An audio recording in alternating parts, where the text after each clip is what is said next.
දාගෙන එන්න. හෙල්ලෙන්නවත් එපා හොඳේ.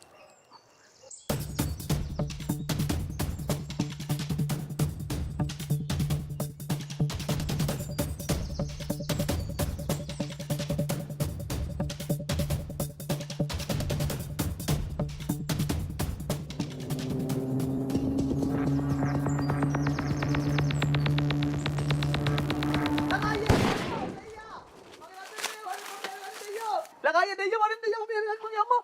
මොකද සමයද? ඔව්. අර පේක් නේ ලේනු දෙන්නේ. චකොතෝ මේ ලේනු දෙන්නේ දැකලාද මෙච්චර මොර දුන්නේ? චි. ඔලහන් කියකෝ යසාගේට බා ගන්න තිබ්බ වල්ලූරා. පැල්ල ගියානේ. චකොතෝ මේ ලේනුන්ට බයද මාතේ මේ මහකලේ දඩිය මේ ආවේ? ඈ? ඉතින් උන් දෙන්න මගේ කකුල් ටික දිගේ උඩට නැග්ගනේ. ඉතින් යකෝ ලේනු දෙන්නෙක් නේ. මොකෝ නයි පොළොංගුය? උන් දෙන්න උඩට නැගලා කතා වෙනවා වුණා. මේ දෙක මෙතනම කාලා දානවද නැත්නම් අරන් ගිහින් කනවද කියලා. අපරාධ මෙතනම කාලා දාන්න තිබ්බේ.